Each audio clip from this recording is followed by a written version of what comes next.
Welcome back to Fox and Friends. It's about 7:30 here in the East. Let's dial in our friend, Newt Gingrich, the former Speaker of the House, Fox News contributor, and author of Trump and the American Future. Newt, good morning to you. Good to be with you. How are you doing? Doing okay. Hey, listen, 10 o'clock this morning, right here on the Fox News channel, Bill Barr, the Attorney General, will be testifying live before the House Judiciary Committee. They've been trying to get him to show up for 14 months. Finally, he's got a lot to say about a lot of different things. But what we have heard in the past is what the Democrats are going to try to do, Newt, is try to make it seem as if the Attorney General has been installed by the president to simply do stuff to get Donald Trump out of trouble. Well, sure. I mean, look, what are you going to say if you're the Democrats? You hate Trump, therefore anybody Trump appoints you're willing to hate. You're not going to say this is a great Attorney General who has a long record going back to George H.W. Bush. You're not going to open by praising him and saying it is terrific that you are presiding over locking up all of these anarchists and vandals. And we're thrilled that you're exposing the FBI criminals who betrayed the United States in trying to destroy the president, who are, after all, the people they kept touting and rewarding and applauding.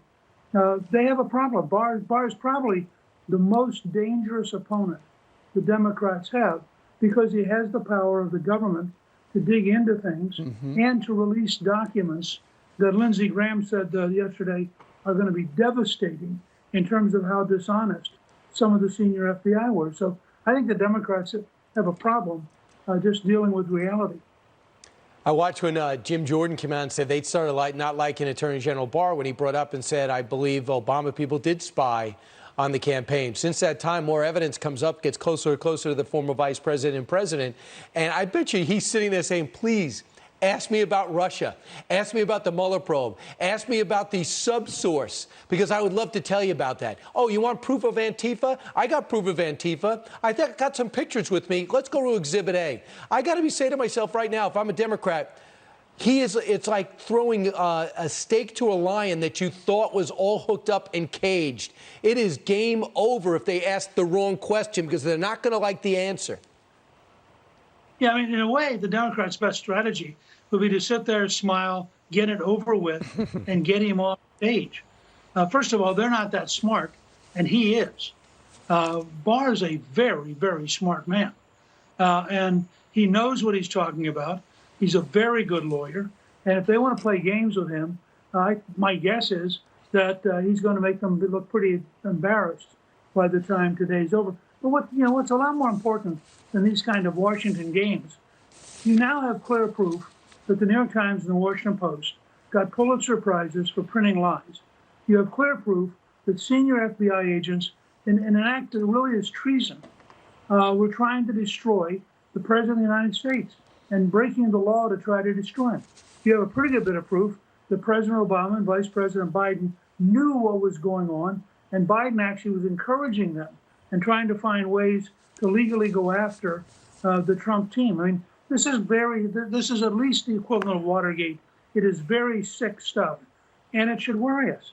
But you're dealing with a propaganda media that won't admit that there's violence in Seattle and Portland and Oakland. They won't admit that the FBI had leaders who are criminals. So it's an interesting tension between reality and the power of the left to hide from it. So tell us about your latest op-ed. The title is Chaos in Our Cities, How Politicians Are Setting Up Police to Fail. You talk about how these cities around our country, mayhem, we hear war zones. Well, look, let's just look at the facts. You had 152 Americans shot in New York and Chicago in one weekend. You have probably the worst mayor in America, de Blasio, trying to destroy the police. You have Seattle talking, by the way, about doing away with prisons while trying to destroy the police. You have maybe the most left-wing government in America is the city council in Seattle. You have in Oregon a mayor and a governor who have presided over what's now almost 9 weeks of every single night, thousands of people trying to destroy the federal courthouse. And one of the points that President Trump ought to make very calmly is, do you think the President of the United States should allow a federal courthouse to be destroyed? I mean, if the average American thinks it's okay to destroy courthouses, we probably ought to quit building them because they're expensive. But, how about it? Yeah. There's this, by the way, there's this very funny ABC report that said the largely peaceful demonstration intensified as they burned down a courthouse police and injured several policemen. It intensified. Yeah. These people are crazy. Yeah, we're looking at some of the peaceful protests right there that intensified. Newt, of course, that's going to be a campaign issue. And, of course, it's one of the things that Joe Biden will square off against with Donald Trump. We understand that, obviously, Bernie Sanders supporters are, quite strident, very progressive, and the Biden people want to make sure that they are on board. However, there is a petition that has been circulated with 600 names now that they will vote against the DNC platform because it does not include Medicare for all. How hard, ultimately, will it be to have Joe Biden motivate the Bernie Sanders wing of the party, as well as the Elizabeth Warren wing, to show up and vote for him in November? Well, I think the Elizabeth Warren wing can be bought in.